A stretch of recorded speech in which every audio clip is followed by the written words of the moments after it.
We're in this middle of a 3-part mini-series about building the master schedule. And like I said in the first part of this, I love building the master schedule. It is a great combination of logistics and planning and the good old-fashioned spreadsheet and just solving the puzzle that is, how do we figure out who's teaching what and when so that we can maximize the experiences for our students. And I just love it. And it's always my favorite thing to do during the year. I'm lucky because it does take up most of the year. You kind of do it in little pieces from October till the end of the year. And I think I always get a lot out of that and really enjoy doing the master schedule. So when we finished episode 1, we were really focused on the preseason. We talked about how do we get the information to parents and students? How do we give them what they need to know to be able to make course selections?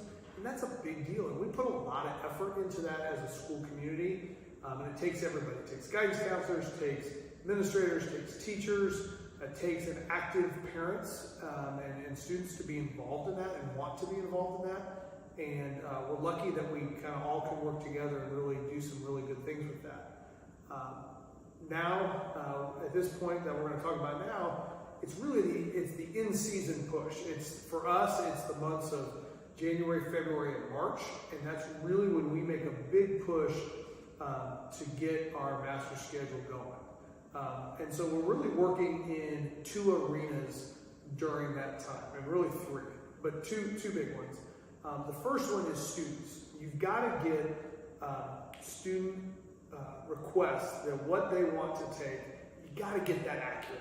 And so we do a process at Plainfield where we start in December. We talked about this in the previous podcast about doing that priority scheduling night and then following it up with a Google form where students make some selections, some initial, like, here's where I think I am. And then that very first week we get back in second semester in January, we have students transfer those requests into PowerSchool.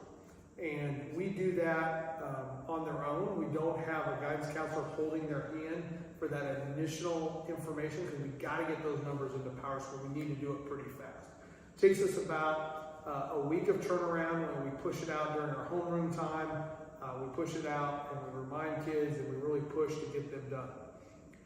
In that process, we're trying to see, we know those numbers aren't going to be good. We call those dirty numbers. Those are numbers where a kid has entered what classes he's selected or she's selected and hasn't had kind of the individual guidance that they need to make those course selections. But it's a good initial run of numbers. Now, a kid who's in Algebra 1 can't sign up for calculus. You have put in some requirements into PowerSchool, into your SIS about course prerequisites and order that things come in, what classes are available at different grade levels. Hey, we know no freshman is going to be qualified for calculus, so we don't put that even on their possible screens. And so that does help clean up our data. And I will say our guidance director, Dave Owens, does a great job of setting that information up, and that really helps us get that data a little bit cleaner than maybe it's been in years past. So when that process gets going, students start putting their selections in, and like I said, second, third week of January, we've got at least student selections in PowerSchool. At that point, we probably have 85-90% of our kids have entered selections. Then we start prioritizing those individual meetings. And our counselors will sit down with every kid in our building and go through their course selections. They'll pull up PowerSchool, they'll see what they entered, they'll see how they're doing in their current classes, they'll talk about career interests, about post-high school plans, and they'll make sure that that 4-year course plan that they've been working on during their time in high school doesn't need to be adjusted. And so we talk about, those plans are always fluid. We have a plan and then we adjust based on interest. We have kids all the time who come to us and say, hey, I think I want to change my career goals or change this or that. And that definitely throws that whole plan into flux a little bit. And we're lucky enough that we have enough options of classes that we can make those adjustments. So counselors, like I said, start having those individual meetings. And then over the course of about 2 months, every counselor will meet with every student, grades 9, 10, and 11, to help them make those course selections. Meanwhile, we'll take a couple days, we'll go over to the middle school, we'll help the 8th graders get their course selections in.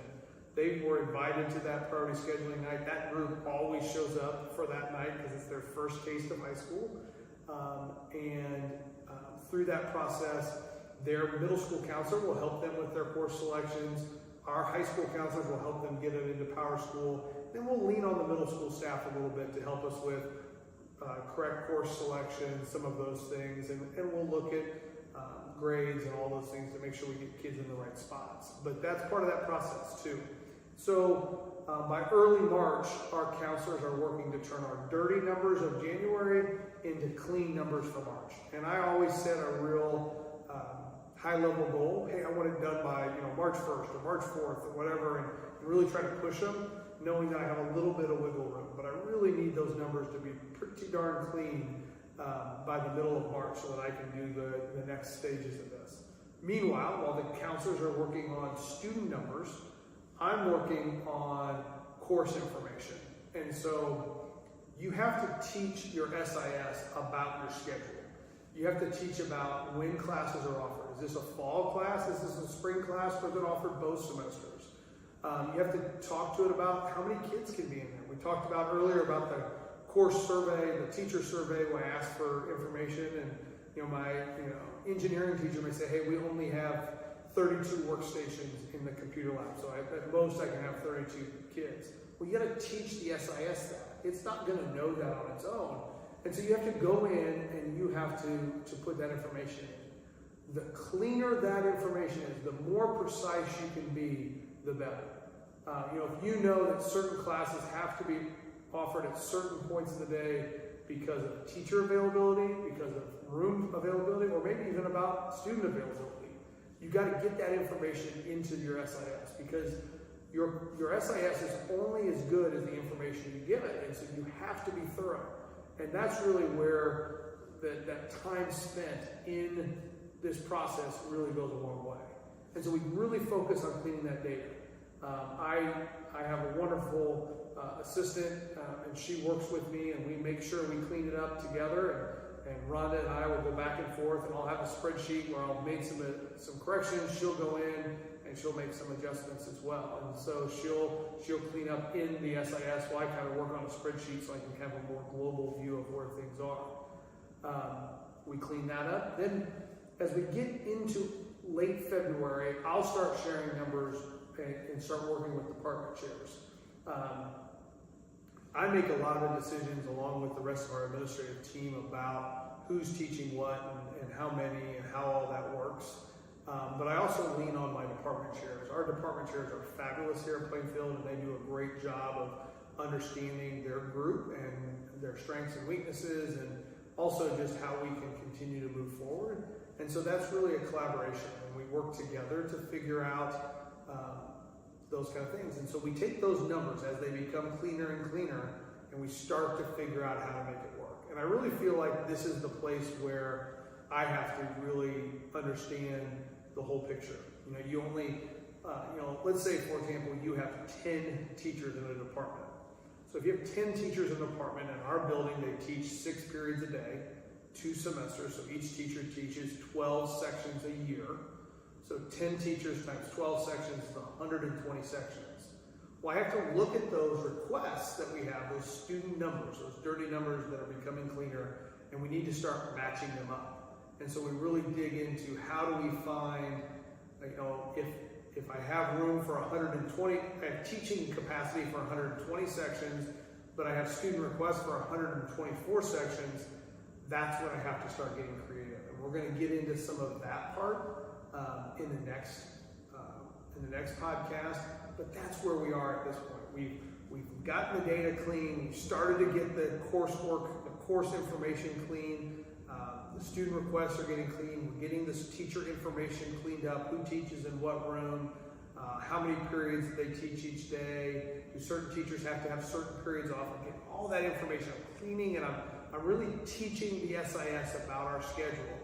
And then I got to make the human decisions. which is how many sections, how do I make those work, and then start working on assigning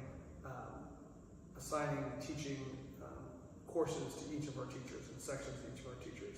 We're going to dig in a little bit deeper there. I know this is kind of a cliffhanger to get you coming back for the third episode, but I'm glad that you're here with us. Master schedule is a huge deal.